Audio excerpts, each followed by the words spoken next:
EPFO का बड़ा तोहफा, बिना प्रीमियम मिलता है 7 लाख रुपए का मुफ्त बीमा। जानिए पूरा नियम।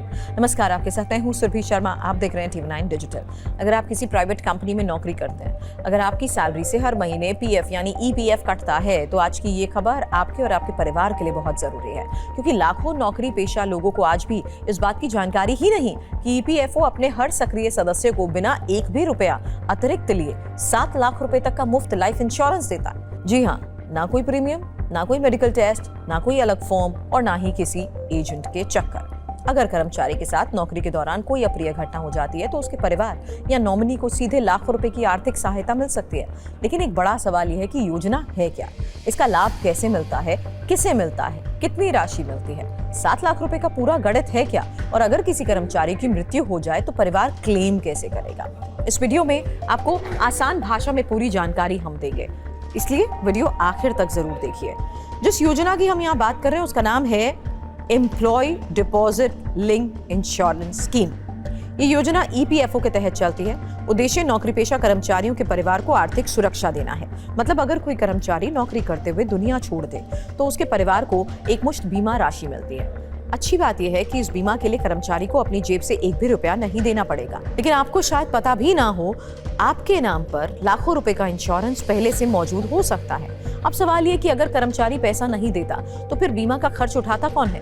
दरअसल जब आप किसी कंपनी में नौकरी ज्वाइन करते हैं, आपका पीएफ अकाउंट खुलता है, तभी आप अपने आप इस योजना के सदस्य बन जाते हैं। इसके लिए आपको कोई फॉर्म भरने की जरूरत नहीं होती, कोई मेडिकल टेस्ट नहीं देना पड़ता, कोई अतिरिक्त दस्तावेज नहीं जमा करने पड़ते, और महत्वपूर्ण बात यह कि आपकी सैलरी से इसके लिए एक भी रुपया नहीं काटा जाता। इस योजना का पूरा खर्च कंपनी उठाती है, यानी कर्मचारी के लिए ये पूरी तरह मुफ्त सुविधा है। अब ये भी समझिए कि आपकी सैलरी से कटने वाला पैसा आखिर जाता कहां पर है। दरअसल 3 अलग अलग फंड होते हैं। पहला ईपीएफ, दूसरा ईपीएस और तीसरा ईडीएलआई। ईपीएफ यानी प्रोविडेंट फंड, इसमें कर्मचारी अपनी बेसिक सैलरी का 12% योगदान देता है, कंपनी भी योगदान देती है। ये पैसा रिटायरमेंट के लिए जमा होता रहता है। ईपीएस यानी पेंशन स्कीम, इसमें कर्मचारी को अलग से कुछ नहीं देना होता, कंपनी की तरफ से योगदान जाता है, जिसका उद्देश्य होता है रिटायरमेंट के बाद मासिक पेंशन देना।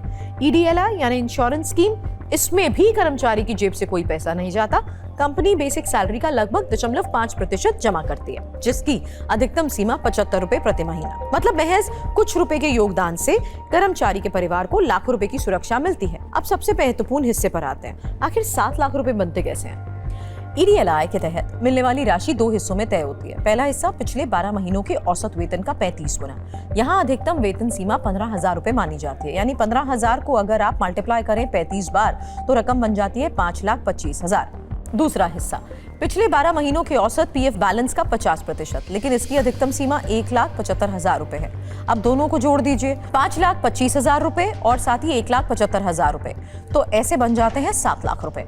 यही वजह है कि इस योजना में अधिकतम 7 लाख रुपए का क्लेम मिल सकता है। अगर किसी कर्मचारी की बेसिक सैलरी ही 15,000 रुपए या उससे ज्यादा है और उसके पीएफ खाते में अच्छा बैलेंस मौजूद है, तो परिवार को पूरा 7 लाख रुपए तक का लाभ मिल सकता है। यानी जितना बेहतर पीएफ बैलेंस, उतनी ज्यादा बीमा राशि मिलने की संभावना। एक और महत्वपूर्ण प्रश्न ये है कि अगर कर्मचारी की मृत्यु हो जाए तो पैसा मिलेगा किसे। इसका जवाब है नॉमिनी को।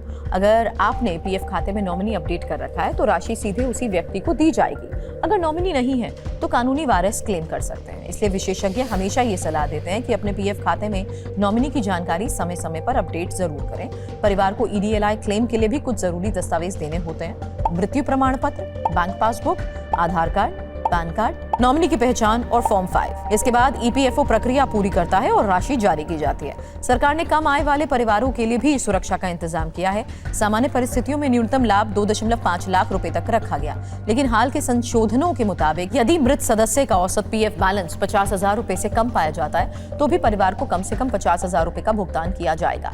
यानी नए कर्मचारियों और कम वेतन पाने वालों के परिवार की पूरी तरह असुरक्षित नहीं रहेंगे।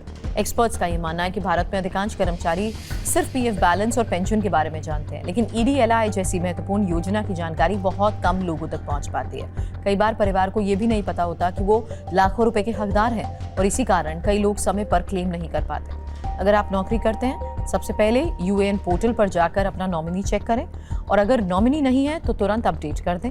परिवार को इस योजना की जानकारी भी दें और अपने सभी दस्तावेजों को अपडेट रखें, क्योंकि मुश्किल समय में यही जानकारी परिवार के लिए सबसे बड़ी आर्थिक मदद बन सकती है।